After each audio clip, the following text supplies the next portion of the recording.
Alhamdulillahilladzi syarafa Adama bi'ulumin wa syari'atin. Salawatullahi wa salamu ala Sayyidina Muhammadin wa ala alihi wa sahbihi ajma'in. La hawla wa la quwwata illa billahil aliyil azim. Amma ba'd. Pada malam Senin ini kami mendapatkan jadwal untuk mengisi materi tentang mempelajari hadis yang ada pada kitab Arba'in Nawawi, yang kebetulan pada kesempatan ini akan kita pelajari hadis yang ke-36.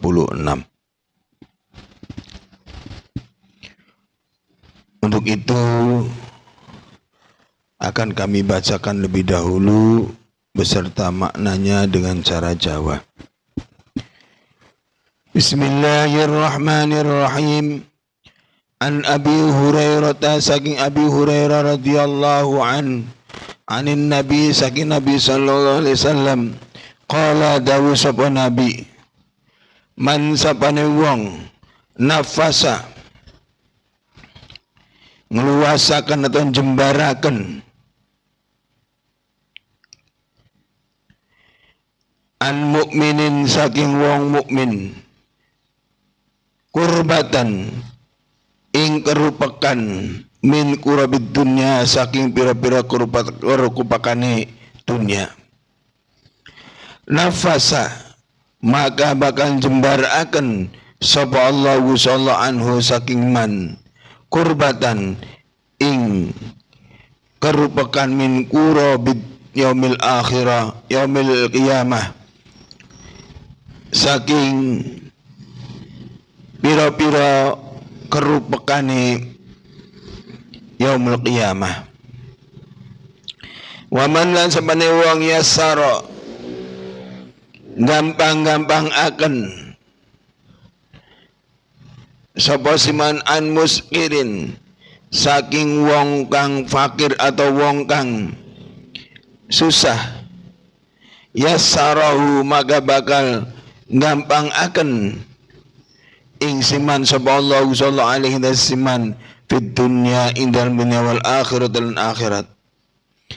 Wa man lan sapane wong sataro nutupi sapa siman aiban musliman aibe wong Islam, satarahu maka bakal nutupi ing siman sapa Allah sallallahu fid dunya indal dunya wal akhirah. Wallahu ta'ala Allah fi aunil abdi, tetap ing dalam nulungi kaula, makana selagi ana opal abdu kaula fi auni akhihi iku tetap ing dalam nulungi sedulure abad. Waman lan sabana wong salaka kang ngambah sapa siman tariqan ing dalan yaltamisu hale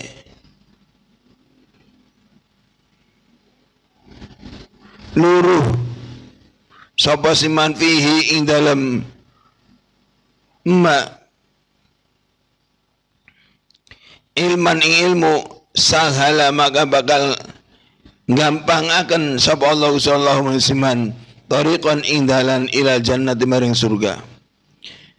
Wa mastama'a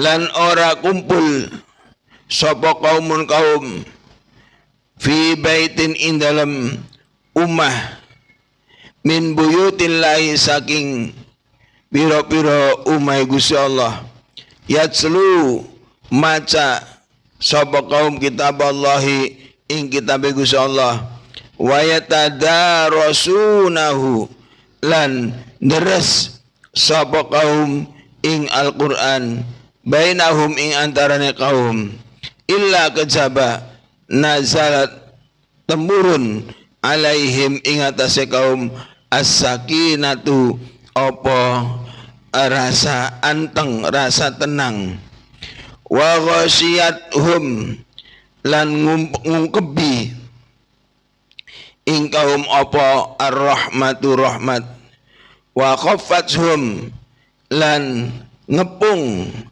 ing kaum apa malaikatu malaikat, wa dzakara lan nutur lan nyebut-nyebut hum ing kaum sapa Allah Gusti Allah fiman ing dalam wong indahu kang ana ing sanding Gusti Allah, wa man lan sabane wong abta'a ngendo-ngendo bihi kelawan siman apa amaluhu amale siman lam yusri maka ora nyepetaken bihi kelawan seman nasabuhu apa nasabe siman, rawahu sing riwayat ing hadis sapa muslimin muslim bihadzal lafzi kilan lafad.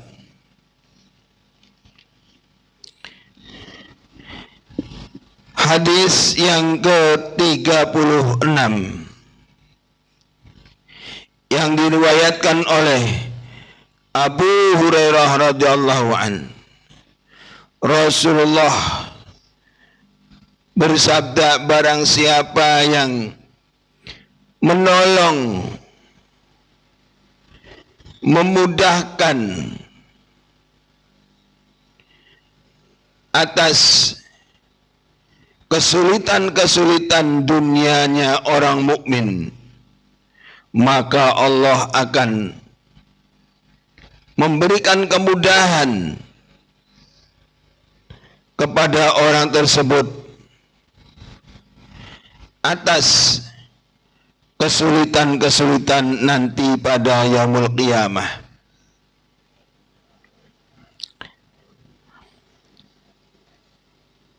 Dari potongan hadis ini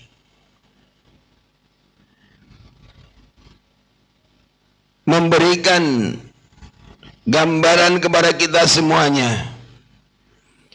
Yang pertama, bahwa Allah menyuruh kepada kita untuk saling tolong menolong, saling bantu membantu. Karena apa? Karena kita tahu bahwa di dalam kehidupan ini, di samping adanya kemudahan di dalam memperoleh apa yang kita tuju ataupun apa yang kita maksud, tetapi juga tatkala kita memperoleh atau akan mencapai tujuan, kita mendapatkan kesusahan-kesusahan, kita mendapatkan kesulitan-kesulitan. Maka barang siapa yang menolong di dalam mengatasi ataupun memberikan kemudahan-kemudahan kepada sesama kaum muslimin, maka insya Allah Allah nanti akan menolong kita di hari kiamat. Di mana di hari kiamat kita akan berhadapan dengan berbagai problema, dengan berbagai permasalahan yang di mana hal tersebut menjadikan kekurangan di dalam kehidupan kita di dunia ini. Maka karena kita di dunia berupaya menolong orang lain, maka insya Allah Allah akan memberikan pertolongan kepada kita untuk lepas dari problema-problema nanti di akhirat. Contoh daripada problema itu, bahwa nanti di yaumul qiyamah umat Islam ataupun umat secara keseluruhan di arah mahsyar akan kumpul semuanya.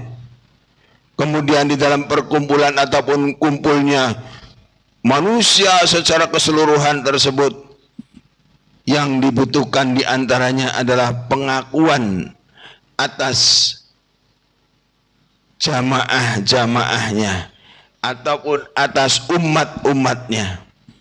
Mana termasuk umat Nabi Adam, mana termasuk umat Nabi Ibrahim, mana yang termasuk umat Nabi Musa, dan seterusnya sampai kepada umat Nabi Muhammad. Untuk memperoleh pengakuan terhadap menjadi umatnya salah satu di antara para nabi dan rasul ini, kita manusia akan memperoleh kesulitan-kesulitan. Karena apa? Karena di dalam diri kita ada kekurangan-kekurangan.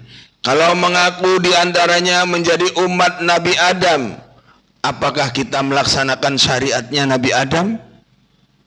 Kalau kita mengaku sebagai umatnya Nabi Ibrahim, apakah kita melaksanakan syariatnya Nabi Ibrahim? Kalau kita mengaku sebagai umatnya Nabi Muhammad, apakah kita juga melaksanakan syariatnya umat Nabi Muhammad atau syariatnya Nabi Muhammad secara utuh? Disinilah yang menjadikan problema ataupun kesulitan kita. Setiap manusia penuh kekurangan-kekurangannya. Oleh karena itu, apabila kita menolong kawan-kawan kita, kaum muslimin muslimat secara keseluruhannya, maka nanti Allah akan menolong pula di dalam memudahkan kita menjadikan sebagai pengikut umat nabi-nabi yang menjadikan kekasih Allah Ta'ala. Maka disinilah yang sering kita kenal dengan namanya syafaatul uzma, pertolongan yang agung, pertolongan yang besar,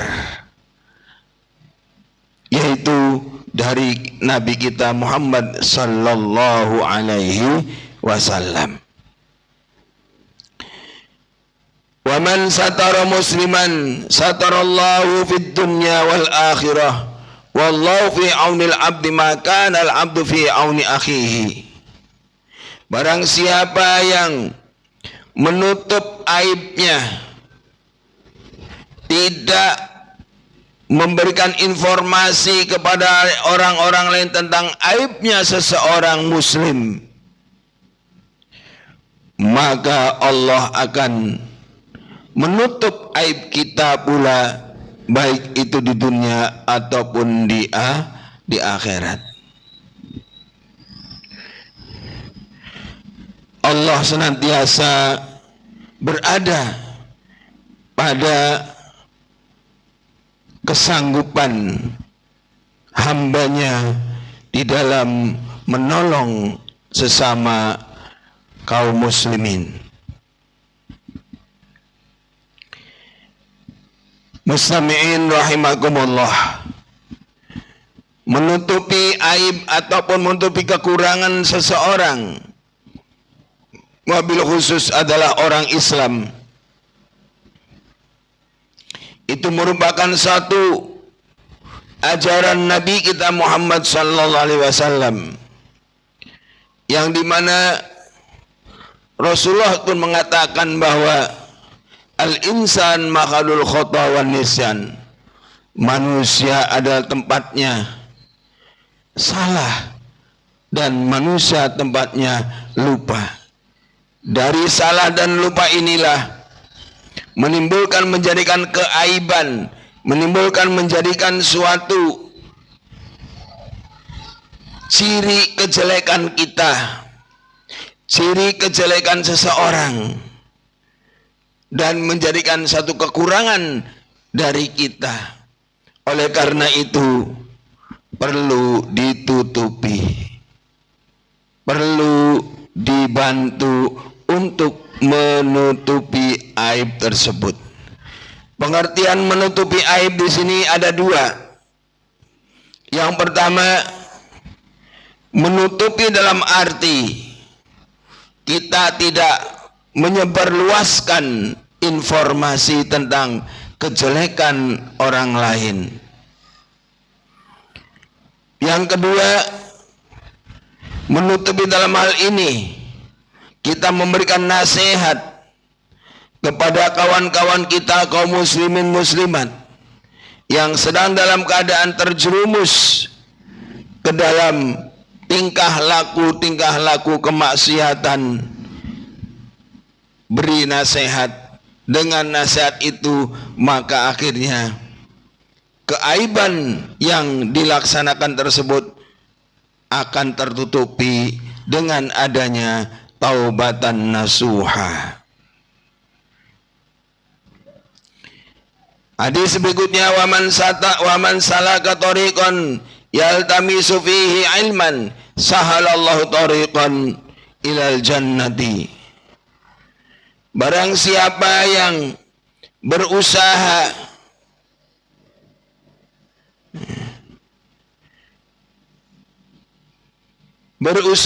untuk berjalan dalam rangka untuk meraih ilmu, memperoleh ilmu, maka akan Allah mudahkan pula, yaitu menuju surganya. Talabul ilmi merupakan satu kewajiban sesuai dengan hadis Nabi.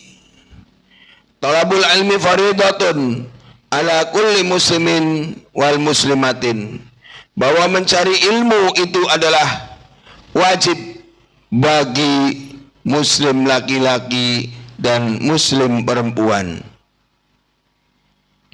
Apabila ada seseorang yang akan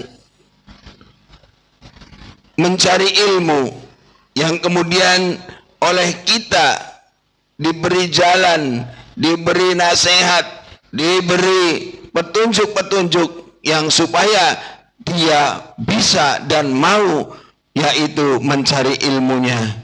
Bahkan akhirnya anak ataupun boleh katakan orang yang mencari ilmu tersebut betah di tempat ilmunya dan juga memperoleh ilmunya, maka Allah akan memberikan jalan kepada kita untuk menuju surga.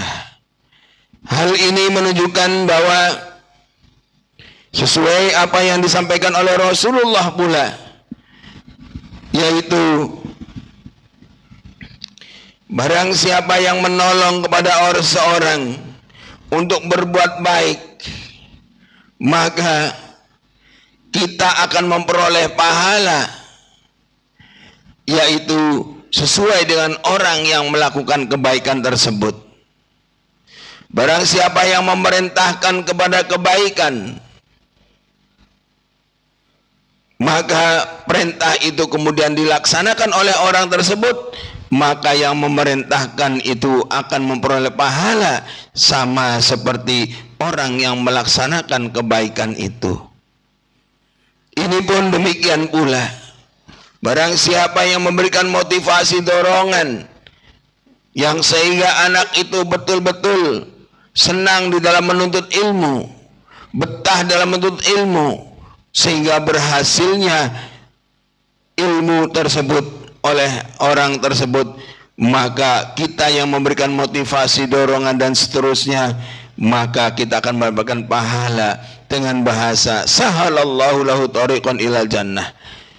Kita akan diberikan jalan untuk menuju surga dengan secara mudah. Oleh karena itu menjadi satu tradisi di kita, khususnya di wilayah Gebang, apabila ada anak yang akan menuntut ilmu, wabil khusus yaitu ke pesantren, biasanya yaitu orang tuanya datang kepada para sesepuh, datang kepada orang tua yang memohon doa agar anak itu berhasil, anak itu betah, anak itu mau menuntut ilmu di pesantren tersebut. Maka dengan memberikan informasi atau memberikan nasihat-nasihat kepada anak tersebut, maka yang memberikan nasihat ini akan memperoleh pahala yang begitu besar atas keberhasilan dari anak yang menuntut ilmu. Mungkin yang pertama kali untuk yang semacam ini kita memberikan karena masih anak, kita beri uang. Yang dengan diberi uang akan menimbulkan yaitu kemantapan, ya wis kita arep luru ilmu kang temenan sebab diwein duit. Nah, ini bisa saja semacam itu. Atau diberikan pakaian, diberikan sarung dan seterusnya, sehingga anak tersebut menjadikan mantap untuk menuntut ilmunya. Nah, ini tradisi yang baik yang semacam ini hendaklah ini dilanjutkan dan dilanjutkan. Wa mastama'a qaumun fi baitin min buyutillah yatsruna kitaballahi wa yatadarasunahu bainahum illa nazalat alaihimus sakinah. Apabila ada suatu kaum berkumpul di rumah Allah Ta'ala, dalam hal ini yaitu masjid, yang di dalam masjidnya tersebut perkumpulan orang-orang tersebut membaca Al-Quran dan mempelajarinya, maka Allah akan memberikan ketenangan, ketentraman di dalam hati orang-orang yang membacakan Al-Quran tersebut.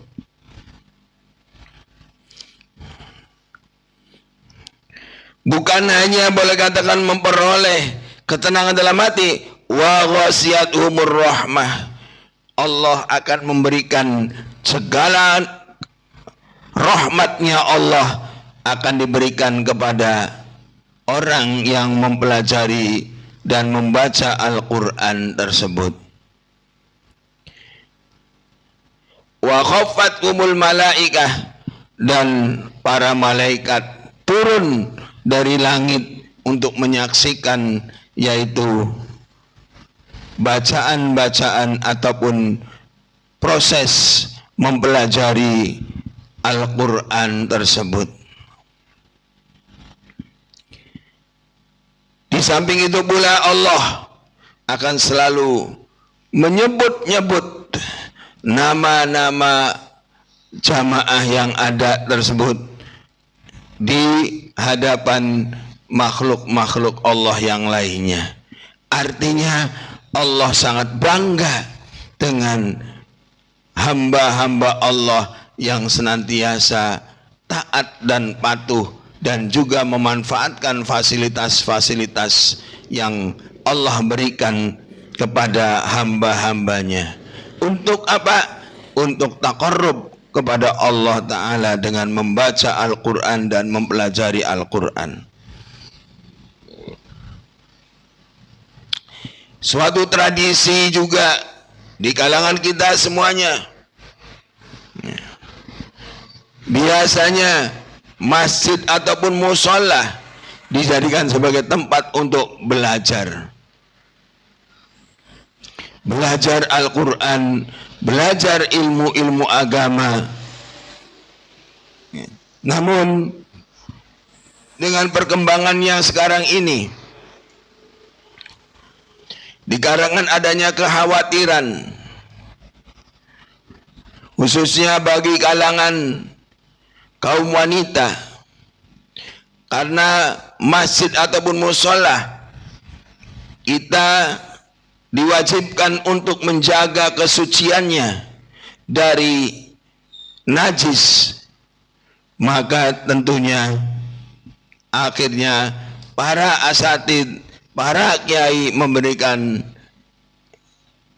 solusi, yaitu belajar Al-Quran di rumahnya para kiai, para asatid.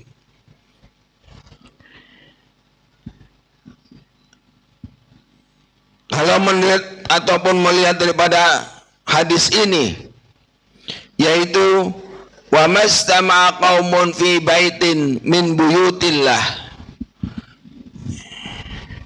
Pertama dulu min baitin. Jadi ada satu kaum yang berkumpul di satu tempat, di satu rumah. Kemudian diberikan penjelasan min buyutillah, dari rumah-rumah Allah. Maka dalam hal ini ada yang memberikan penjelasan tidak mesti berada di Baitullah ataupun masjid, dikarenakan adanya yaitu syarat bahwa yang berada di masjid harus suci. Sementara belajar bukan hanya yaitu membaca Al-Quran, akan tetapi juga mempelajari ilmu-ilmu yang ada dalam Al-Quran yang oleh para ulama telah dibagi-bagi. Ada ilmu fikih, ada ilmu tauhid, ada ilmu tajwid, ada ilmu akhlak dan seterusnya, yang kemudian oleh para ulama berkreasi membentuk ataupun membuat kitab-kitab yang berkaitan dengan masalah disiplin ilmu tersebut. Maka bagi yang punya ataupun yang punya hadas, yaitu haid umpamanya ataupun nifas, masih bisa untuk belajar, karena bukan langsung mempelajari Al-Quran, akan tetapi mempelajari kitab-kitabnya dari para ulama. Maka dengan demikian, dengan fenomena yang semacam itu, melihat dari hadis ini, maka para ulama, sebagian para ulama mengatakan bahwa fi buyutin min buyutillah itu hanya sebagai salah satu solusi tempat saja. Dikarenakan adanya syarat harus suci, maka kemudian para ulama mengambil alih, yaitu belajar sih tetap, tetapi untuk tempatnya yang berbeda. Maka inti daripada hadis ini, wa mastama qaumun fi baitin min buyutillah yatsluna kitaballah wa yatadarasunahu bainahum, ini berarti intinya adalah kita mempelajari Al-Quran, membaca Al-Quran, ataupun mempelajari ilmu-ilmu Allah Ta'ala. Intinya itu, tempatnya di mana saja. Di mana saja itu bisa.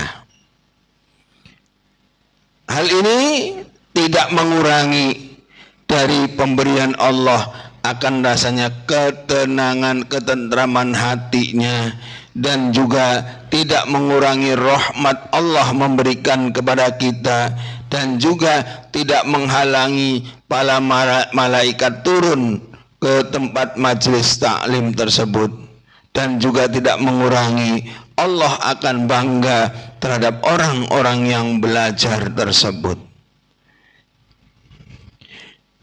Mustami'in rahimakumullah. Dari sinilah, oleh karena itu, talabul ilmi faridatun ala kulli muslimin wal muslimah, maka di mana saja kita mau belajar. Bahkan Rasul mengatakan utlubul ilma walau kana bisin. Carilah ilmu meskipun ilmu itu ada di negeri Cina. Maka bahasa meskipun ada di negeri Cina ini hanya sebagai salah satu contoh saja. Carilah ilmu meskipun itu ada di wilayah Gebang, orangnya si orang mana dan seterusnya. Carilah ilmu di tempat yang ada ilmunya, di pesantren-pesantren, entah itu di gedongan, di buntut pesantren, ataupun di Babakan Ciwaringin dan seterusnya, atau umpamanya di wilayah kita yang ada.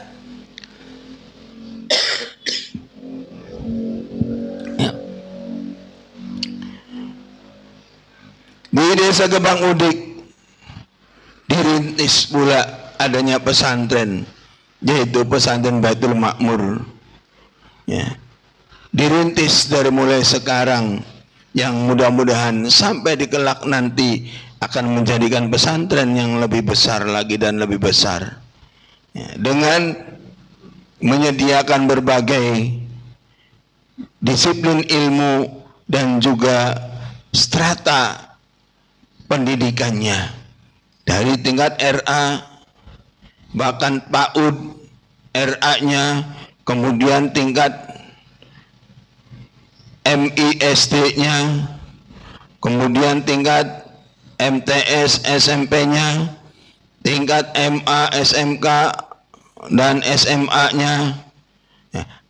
Ini berangsur-angsur akan terwujud, akan terrealisasi atas tujuan-tujuan daripada para pinisepuh lebih dahulu. Mustami'in rahimakumullah. Wa man abta'a bihi amaluhu lam yusri' bihi nasabuhu. Barang siapa yang enggan, istilah Gembang mendamayo, belajar tak boleh, gawe amal soleh atau tidak, ragu-ragu dan inginnya, ya udah nanti sajalah dan seterusnya, maka Allah akan lam yusri bihi nasabuhu. Allah tidak akan mempercepat, yaitu usaha orang tersebut. Dalam arti di sini berarti untuk meraih surga Allah Ta'ala. Mustami'in rahimakumullah.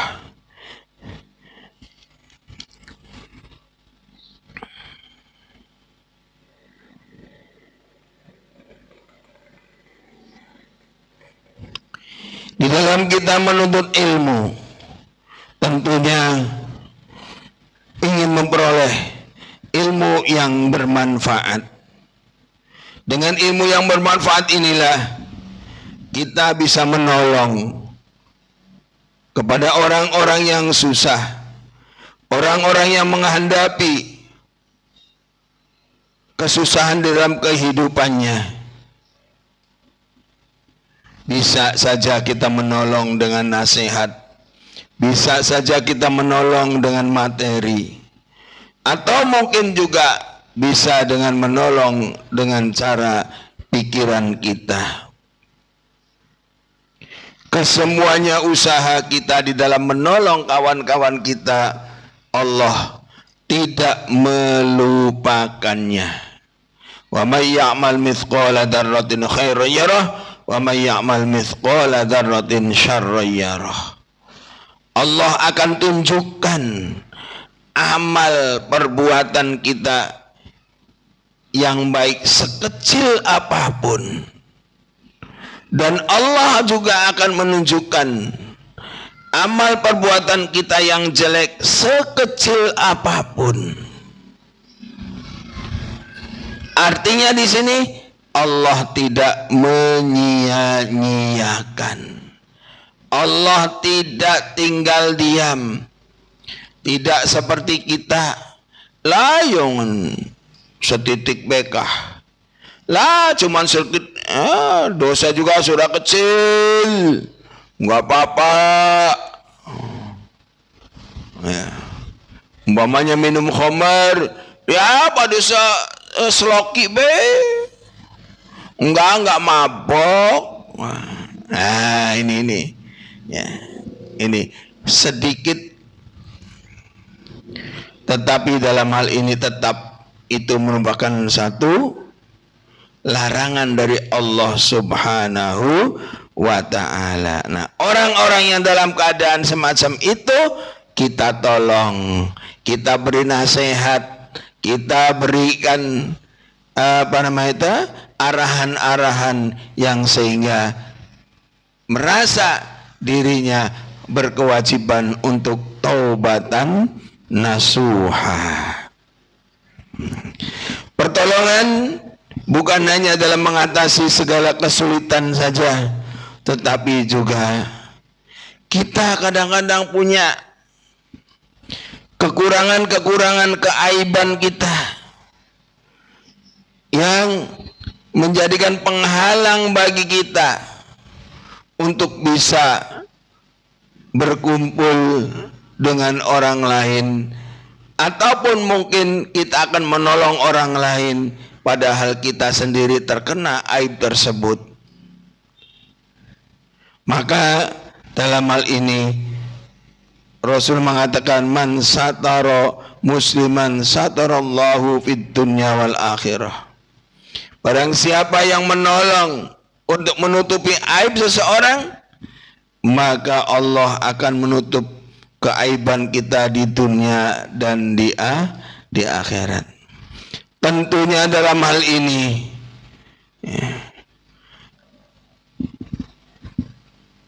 pertolongan kita untuk sesama kaum ataupun sesama bangsa Indonesia, boleh enggak kita menolong? Boleh. Dianya enggak sholat, boleh enggak? Boleh. Begitu. Nah, yang menolongnya orang Islam, maka pahalanya akan mendapat dunia akhirat. Meskipun yang ditolongnya adalah orang yang bukan ataupun non muslim. Sekarang yang menolongnya non muslim kepada orang Islam bagaimana? Sebenarnya Allah juga memberikan, yaitu imbalan kepada orang tersebut hanya sebatas di dunia.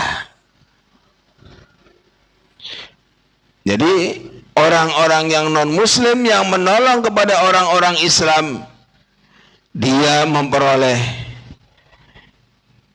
imbalan dari Allah Subhanahu wa taala hanya berada di dunia. Bagaimana di akhiratnya? Di akhiratnya tersebut terhalang dengan perbuatan ketidakimanan dia kepada Allah Ta'ala. Nih.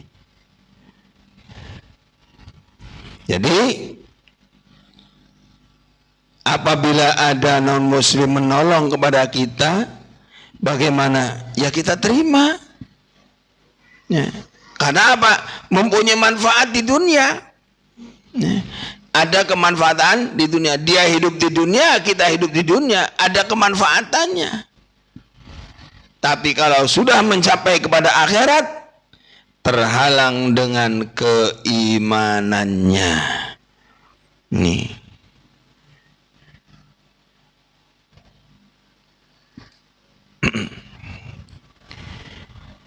Mustami'in rahimakumullah. Kemudian juga ini pengertian daripada nazalat alaihimus sakinah wa ghasiyat humul rahmah wa khafat umul malaikah. Nazalat alaihimus sakinah, akan turun kepada mereka ketenangan hati. Apabila kita telah menolong kepada seseorang, maka kita akan menjadi tentram. Alhamdulillah kita bisa nolong. Nah ini, kita menjadi tenang. Orang yang ditolongnya juga menjadi tenang. Namun dalam hal ini, di dalam akhlak, kitab akhlak, disebutkan pula, di dalam kita menolong tersebut, tentunya agar kita memperoleh pahala, maka harus dijaga. Yang pertama yaitu sifat riya. Yang kedua sifat sombong. Di dalam kita menolong, jangan kemudian riya, ingin disanjung oleh sesama manusia. Di dalam kita menolong, jangan disertai dengan kesombongan. Isun ataupun saya yang paling mampu menolong si fulan. kalau tidak ditolong oleh saya, maka si fulan akan tidak tertolong dan akhirnya derajatnya rendah, ataupun mungkin yaitu kematian pun tidak bisa dielakkan. Ini namanya sombong. Dan juga jangan kemudian diikuti dengan rasa ingin balas budi. Orang yang kita tolong harus membalas budi kepada yang menolongnya. Maka ini pun akan menyebabkan hancurnya, hilangnya pahala kita menolong. Rasa ketenangan hati tidak akan kita peroleh. Ya, dari mana kita akan bisa memperolehnya? Kalau sudah ditolong, yang kemudian imbalan ya, ataupun orang yang ditolongnya harus ya, menolong orang yang ditolong lagi, bagaimana? Berarti seakan-akan akan punya hutang. Nah, kalau sudah punya hutang, di suatu saat akan diminta ataupun akan diwajibkan untuk mengembalikannya. Nah, upaya untuk mengembalikan ini menyebabkan ketidaktenangan seseorang. Oleh karena itu, menolong kepada orang lain itu harus dikarenakan ataupun harus didasari dengan lillahi ta'ala, karena Allah ta'ala. Pengertian adanya rahmat, bahwa rahmat Allah akan senantiasa berada dalam kehidupan orang yang menolong. Artinya di sini bahwa orang yang akan menolong ataupun orang yang menolong tersebut senantiasa memperoleh kasih sayang dari Allah Subhanahu wa ta'ala. Dari kasih sayang Allah inilah akan menimbulkan yaitu rasa saling hormat menghormati satu dengan yang lainnya. Tentunya tadi jangan diiringi dengan ria, sombong dan yang lainnya. Kalau itu insya Allah rahmat Allah, rasa kasih sayang, rasa saling harga menghargai, rasa saling menghormati, dan juga timbulnya isinya saling mencintai dan seterusnya ya, ini akan tumbuh dengan sendirinya. Kemudian juga para malaikat senantiasa berada di lingkungan kita dalam rangka menjaga yaitu kenikmatan-kenikmatan yang diberikan oleh Allah Subhanahu wa ta'ala. Mustami'in rahimakumullah. Kemudian di sini waman abta'a bihi amaluhu lam yusri' bihi nasabuhu. Pengertiannya yaitu apabila kita punya kemampuan, punya kekuatan untuk melaksanakan kebaikan-kebaikan, tetapi diiringi dengan rasa ragu-ragu, diiringi dengan rasa ketidakpercayaan, diiringi dengan rasa kekhawatiran, yang akhirnya tingkah laku kita jadi tidak mau tidak. Pemikiran mau dan tidak, jadi dan tidak, ini memerlukan waktu. waktu yang akhirnya sementara pertolongan itu harus dilaksanakan seketika itu, tapi karena ada pemikiran raibun, adanya keraguan-raguan, maka akhirnya pertolongan kita ini kelewat waktunya, maka akhirnya sia-sia, tidak bermanfaat. Ini lam yusri bihi nasabuhu.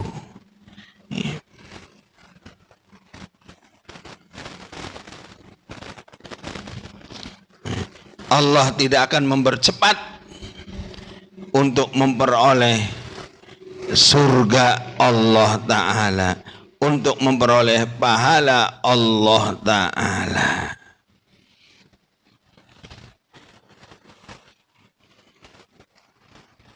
Dari hadis ini dapat kita simpulkan 3 hal. Pertama, kita harus mengetahui kemampuan kita masing-masing. Kemampuan ini apakah bisa digunakan untuk menolong orang lain ataupun tidak? Ini satu. Yang kedua, kita pun harus membaca lingkungan kita, saudara-saudara kita, sanak pemilih kita, melihat situasi dan kondisi yang ada. Ada orang yang membutuhkan pertolongan, ada pula orang yang sedang sibuk. Dengan kesibukannya tersebut menyebabkan kekurangan-kekurangan yang ada pada dirinya tidak bisa ditutupi oleh dirinya, kecuali dengan pertolongan kita. Yang ketiga, kita harus mengetahui pertolongan apa yang pantas diberikan kepada masyarakat, kepada sanak famili kita yang pantas dan tepat. Dan yang terakhir, yaitu bahwa pertolongan kesemuanya itu karena Allah Ta'ala.